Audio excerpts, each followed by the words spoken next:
Talk about another issue. Yesterday, closing arguments were submitted in the Constitutional Court's mandated inquiry into the South African Social Development Agency, SASSA, on whether former Social Development and now Minister for Women, Bathabile Dlamini, should be held personally liable for litigation fees incurred in the Sassa and Cash paymaster grant payout contract.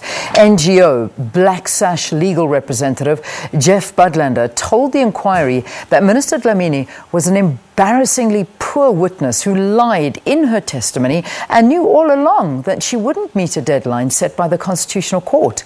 We're now joined by Hoodah Abrahams-Sayker, a national advocacy manager of Black Sash, South Africa. Hoodah, thank you very much for joining us here on the program.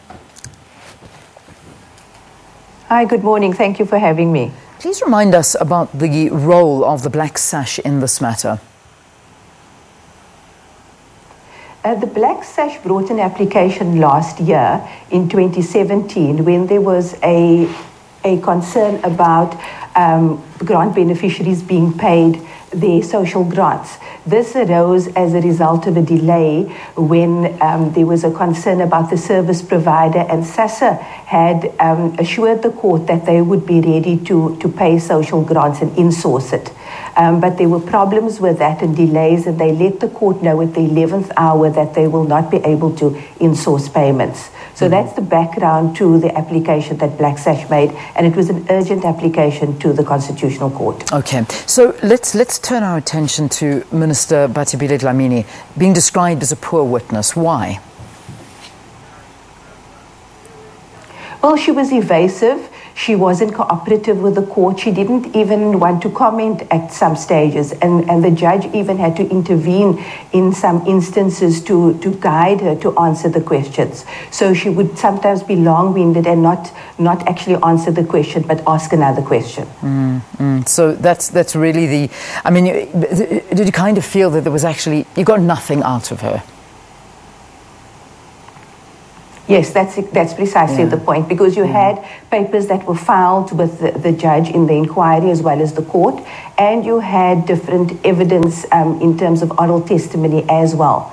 And there was no cooperation on her part to put the court straight to say that, look, this is my version, this is actually what happened. There was no other witness called to corroborate what she was saying. So you had two consistent witnesses and the ex-minister who was evasive, who provided no comment and was uncooperative. So it was clear that there was someone lying in this whole inquiry. Yeah. Mr. Budlander also said that she tried hard to conceal her role in bringing in the so-called work streams. Do you have any evidence to back this? Well, there was clear evidence in the correspondence written by the minister, signed off by the minister, where she gave an instruction for these work streams to be appointed and that they should report directly to her. This conflicts with her saying no, that they don't report to her. She just wanted to be informed of the steps and the processes and the progress that they made. But there's clear written evidence that they were to report to her, and she appointed who the leaders of these work streams would be. There's also minutes from different meetings within SASSA and the EXCO that they were referred to as the minister's work streams. Yeah. And she disputes that. She says that these works... Sorry, yes? No, please continue. I don't want to interrupt you. Carry on.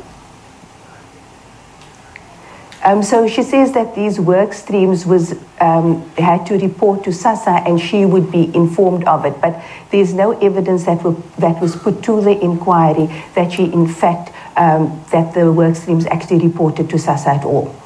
I just want to draw a comparison between the minister's evidence and that of former SASSA CEO Thokozani Magwaza and former Director General Zane Dangor. Was there more coming from the two of them? Well, there was consistency. There was papers filed. They were able to be consistent in what they were saying.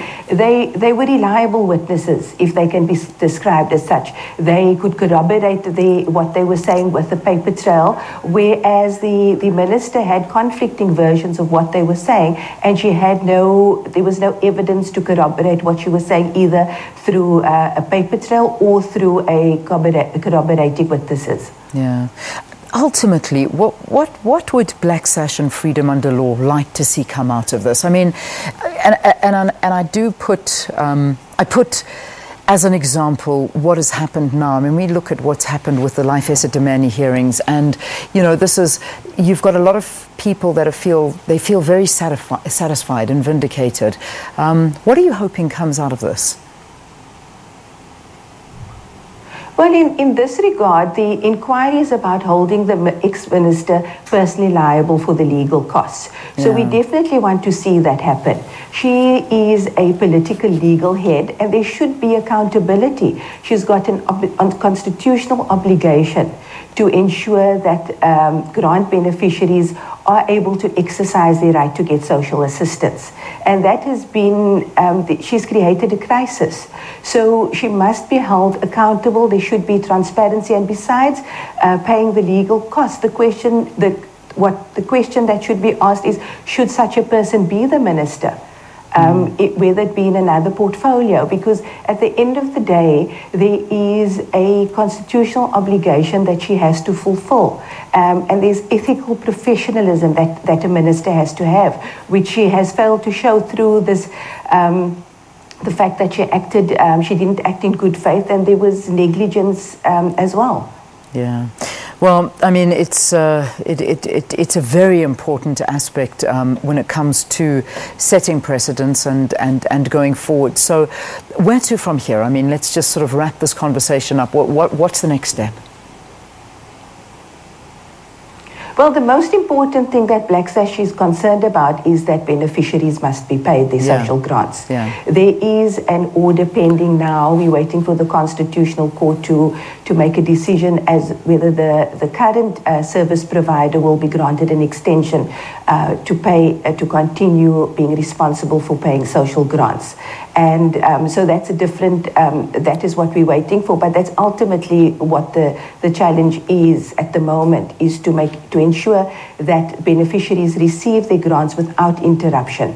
And this inquiry is important, and the report made by the judge would be significant in terms of what the court will take from this report, because there is an ask for the minister to be personally liable, and in our constitutional democracy that hasn't happened before. So I think it will also send a strong message to government officials that they need to be accountable, and that they will be. Yeah, certainly setting a precedent there. Thank you very, very much for joining us. Hoodah Abrahams-Sayker talking to us here in our C Point studios on Morning Live. Now, you do know retired Judge Bernard Mwepe is chairing this inquiry, and after taking in the closing arguments, he'll compile a report for the Constitutional Court to decide on Minister Bathabile Dlamini's fate. Let's take a break. We'll have more for you after this. Do stay tuned.